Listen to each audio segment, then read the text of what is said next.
जय जय श्री राधे। भक्ति भक्ति भगवंत गुरु चतुर्नाम बपु एक, इनके पदबंधन की नाशे बेग्नियने। आज के सत्संग में श्री मधु गोसाई जी आदि संतों का भक्तों का चरित्र वर्णन करेंगे। यहाँ प्रियादास जी कहते हैं, श्री मधु गोसाई आए वृंदावन चाह बड़े, देखे निन्ने सो के दो सो स्वरूप है। धूड़त फिरत बने बन कुंज लता ध्रुव, मिटी भूख प्यास नहीं जाने छा धूप है। जमुना चढ़त काट करत करारे जहाँ, बंसी बट्टट ढीठ परोसो अनूप है। अंक बढ़ लिए दौर अजहू लो सिर मोर, चाहे भाग भाल साथ गोपीनाथ रूप है। श्री मधु गोसाई जी बंगाल के रहने वाले थे। इन्होंने कथा में सुना कि श्री कृष्ण वृंदावन छोड़कर एक पग भी कहीं बाहर नहीं जाते। वृंदावनम परित्यज्य पादमेकम न गच्छति, तथा प्रेमी भक्तों को अब भी दर्शन देते हैं। अतः भगवत दर्शन की अभिलाषा से प्रेरित होकर ये श्री वृंदावन चले आए और वृंदावन में आकर ये वन वृक्ष लता कुंजों में ठाकुर जी को ढूंढते फिरते। जो भी ब्रजवासी संत महंत मिलते उनसे ही ठाकुर जी का पता पूछते। सब लोग मंदिरों में बताते, वे वहाँ जाते दर्शन करते, पर मन को संतोष नहीं होता, क्योंकि मंदिरों के ठाकुर न बोलें न चालें। ये मधुर संभाषण कर उन्हें गले से लगाना चाहते थे। जिसे प्रियतम मिलन की लगन लग जाती है, उसे भूख प्यास छाया धूप का भान नहीं होता। एक बार श्री मधु गोस्वामी जी भगवान के विरह में यमुना जी के किनारे बैठे हुए थे। यमुना जी की ओर पीठ किए हुए थे। बाढ़ बड़ी जोर की आई हुई थी। जल के तीव्र वेग से करारों में भी तीव्र कटाव हो रहा था। जहाँ ये बैठे थे वह करार भी थोड़ी देर में कटकर गिरने ही वाला था। दरार फट चुकी थी, परंतु इन्हें इन बातों का कुछ भी ध्यान नहीं। भक्त की चिंता भगवान को होती है। प्रभु ने विचार किया, अब यदि मैं दर्शन नहीं देता हूँ तो थोड़ी ही देर में यह करार टूटेगा और मधु गोसाई श्री जमुना जल में विलीन हो जाएंगे। ऐसे अनुरागी भक्त का इस प्रकार विफल मनोरथ होकर शरीर पात करना उचित नहीं है। अतः बंसीवट के निकट त्रिभंग ललित रूप में खड़े होकर मधुर मधुर मुरली बजाते हुए दर्शन दिए। बंसी की ध्वनि सुनकर श्री मधु गोसाई जी का ध्यान आकृष्ट हुआ। प्रभु का दर्शन करते ही दौड़कर अखबार में भर लिए। बहुत दिन का विरह था, अतः ये बहुत देर तक प्रभु को हृदय से लगाए रहे। श्री प्रभु ने प्रसन्न होकर इनसे वर मांगने को कहा। तब उन्होंने यही वर मांगा, आप सदा सर्वदा इसी रूप से हमारे साथ रहें। ठाकुर जी ने कहा, देखिए ये कराल कलकाल है, इसमें हमारे साक्षात दर्शन के अधिकारी लोग बहुत कम हैं। अतः आपके लिए तो मैं साक्षात रूप से रहूँगा, परंतु औरों के लिए तो मैं मूर्तमान रूप में दिखाई दूँगा। यह कहकर भगवान मूर्तमान रूप में हो गए। इस तरह श्री गोपीनाथ जी का प्राकट्य श्री मधु गोसाई जी के द्वारा किया गया और इनकी स्थापना गोपीनाथ मंदिर में की गई। वर्तमान में श्री गोपीनाथ जी जयपुर में विराज रहे हैं। अब श्री कृष्णदास ब्रह्मचारी जी का चरित्र वर्णन करेंगे। गोसाई श्री सनातन जो मदन मोहन रूप, माथे पधराए कही सेवा नीचे कीजिए। श्री कृष्णदास जी ब्रह्मचारी सनातन गोस्वामी पाद के शिष्य थे। श्री सनातन गोस्वामी जी ने ठाकुर मदन मोहन जी को नवनिर्मित मंदिर में पधराकर उनकी सेवा का भार इन्हीं को सौंप दिया और कहा कि भली प्रकार से श्री ठाकुर जी की सेवा करना। श्री कृष्णदास ब्रह्मचारी भी गुरु आज्ञा सर्वधार्य कर बड़ी कुशलतापूर्वक श्री ठाकुर जी की सेवा करते। आगे चलकर यही अधिकारी श्री कृष्णदास ब्रह्मचारी के नाम से प्रसिद्ध हुए। आपने ही श्री नारायण भट्टी जी को श्री नारायण भट्टी जी की भक्ति पर रीझ कर उनको अपना शिष्य बनाया था। आप जब ठाकुर जी का परम सुंदर श्रृंगार करके स्वयं छवि का दर्शन करते तो इनकी शरीर की सुध बुध भूल जाती, आपकी बुद्धि भाव सागर में डूब जाती। आप जिस भाव से ठाकुर जी के राग भोग अर्पण करते एवं जैसा उत्तम राग भोग अर्पण करते उसका वर्णन कहाँ तक किया जा सकता है। इनके सेवित ठाकुर मदन मोहन जी अब वर्तमान में करौली राजस्थान में विराजमान हैं। अब श्री कृष्णदास जी पंडित का चरित्र वर्णन करेंगे। श्री गोविंद चंद्र रूपरास रसरास दास कृष्णदास पंडित, ये दूसरे यूँ जान ले। पंडित श्री कृष्णदास जी रूप की राशि एवं रस की राशि श्री गोविंद चंद्र जी के सेवक थे। ये ब्रह्मचारी श्री कृष्णदास जी से पृथक हैं।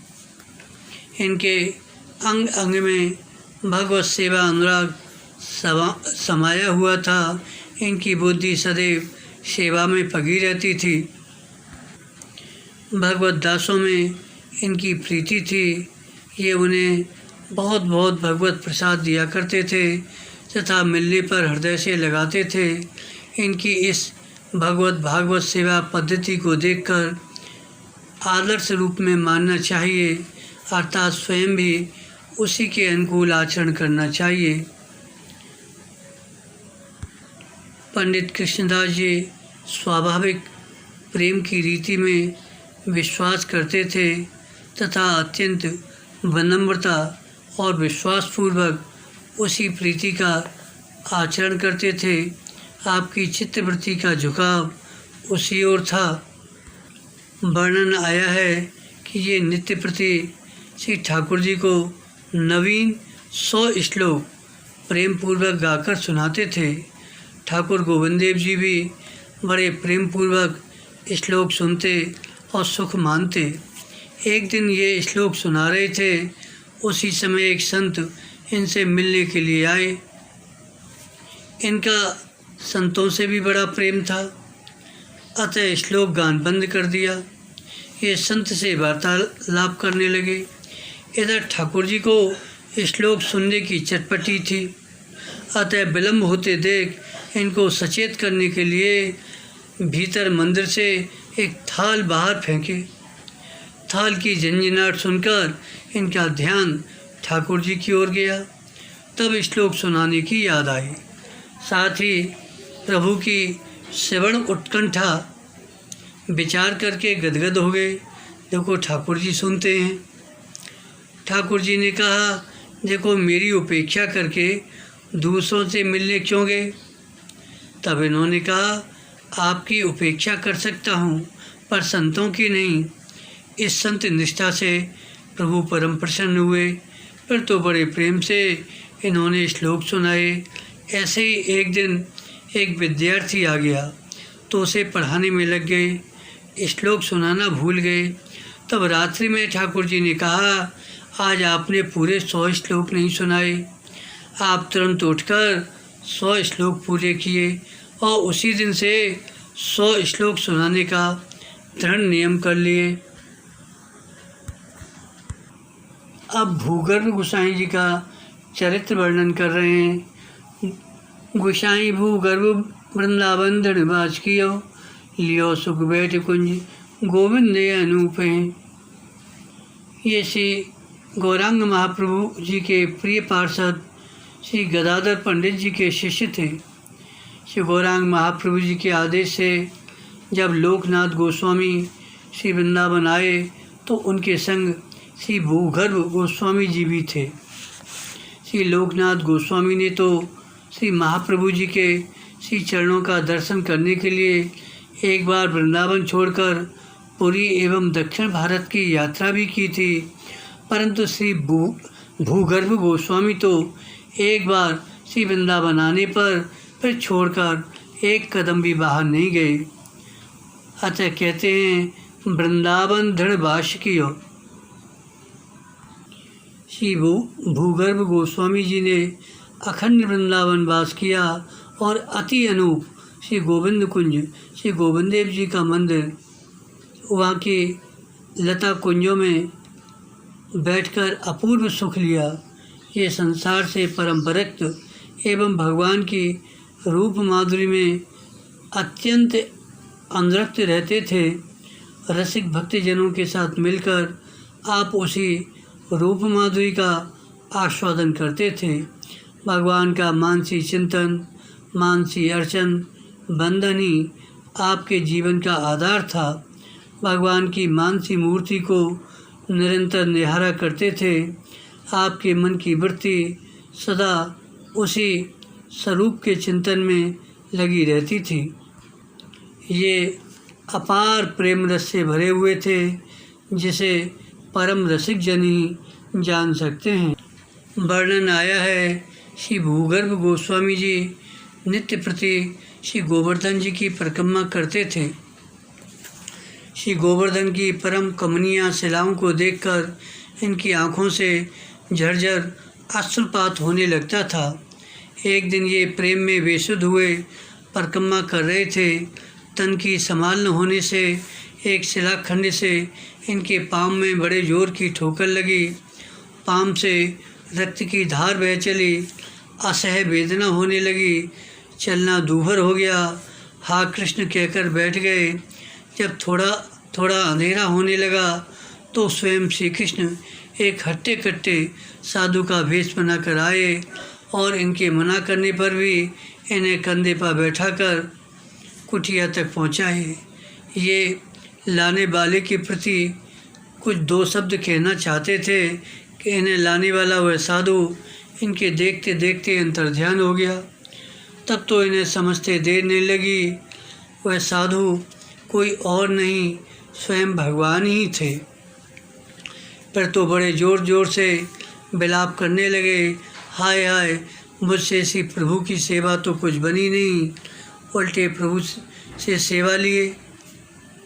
अब अभागे ने ठीक से प्रभु का दर्शन भी नहीं किया, दो शब्द भी नहीं कह पाए।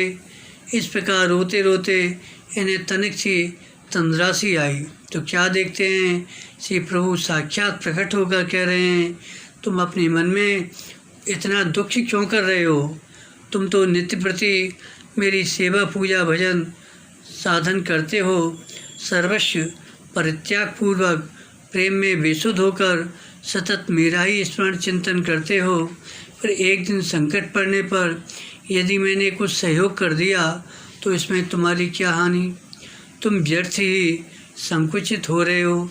यदि मैं अपने भक्तों की खोज खबर नहीं रखूँगा तो फिर उन्हें और कौन संभालेगा तथा फिर मुझे भी कौन भेजेगा?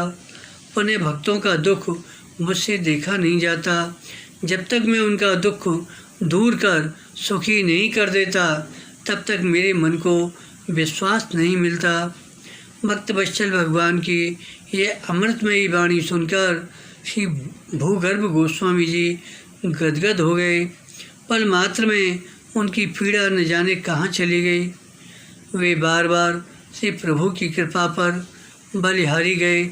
ऐसे भगवत कृपा पात्र थे श्री भूगर्भ गोस्वामी।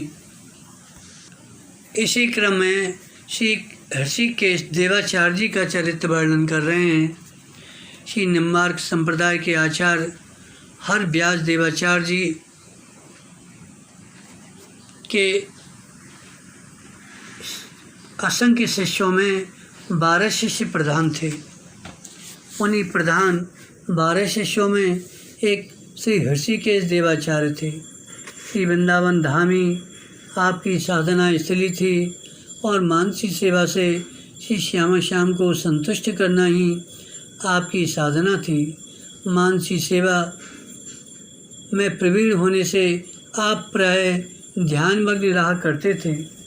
वर्णन आया, एक बार श्री सीताराम जी की उपासना में श्रृंगार रथोपासना के आचार्य श्री स्वामी अग्रदेवाचार्य जी श्री वृंदावन आए हुए थे। अग्रदेवाचार्य जी भी सदा मानसी सेवा में मग्न रहते थे। अतः इन दोनों विभूतियों का मिलन और सत्संग स्वाभाविक था।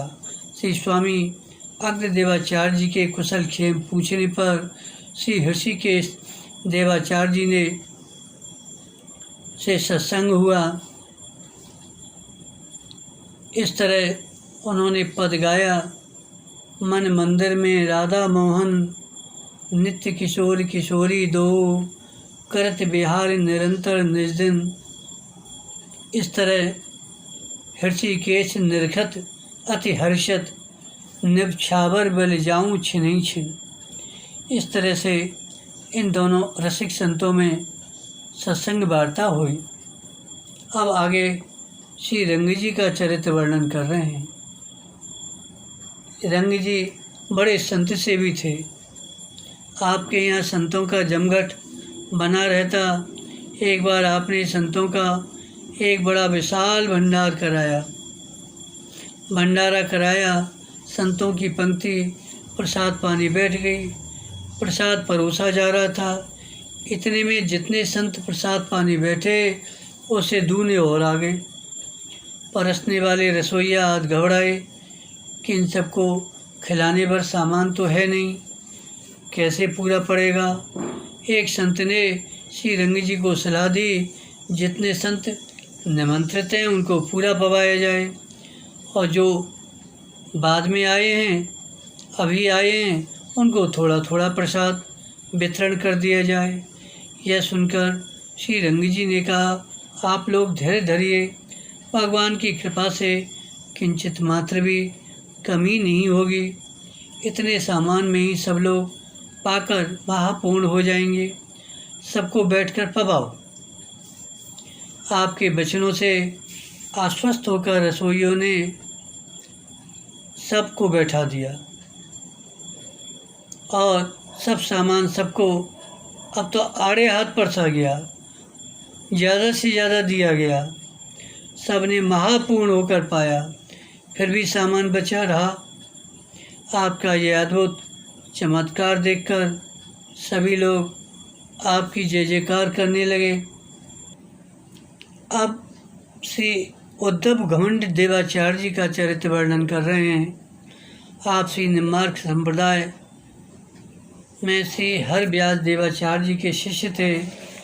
गुरु जी का नाम दिया हुआ श्री उद्धव देवाचार्य था, परंतु अपने परमाराध्य श्री युगल किशोरी जी के बल पर हमेशा गर्व में भरे रहते थे। विमुख पाखंडियों को तिनके के सामान समझते थे, किसी को कुछ गिनते नहीं थे। अतः लोग इन्हें घमंडी कहने लगे। आगे चलकर इनका यही नाम विख्यात हो गया। सामान्य लोग इन्हें घमंडी जी कहते थे। साधु समाज में घमंड देवाचार्य के नाम से पुकारे जाते। आचार परंपरा में आपका नाम उद्धव घमंड देवाचार्य है। जयपुर राज्य के अंतर्गत तोड़ा भीम के निकट दूब रदू नामक ग्राम आपका जन्म स्थान है। श्रीमद् भागवत के कौमार आचरित प्राज्ञा धर्मान भागवतानि है। इस वाक्य के अनुसार आप बाल्यकाल में ही श्री हर व्यास देवाचार्य जी से शिक्षा दीक्षा लेकर भगवत भजन में लग गए। कुछ दिन तक गुरु सेवा में रहने के बाद आपने समस्त तीर्थों का परिभ्रमण भी किया। जहाँ तहाँ बहुत से मंदिर स्थापित किए। ब्रज में एक गांव है करहेला।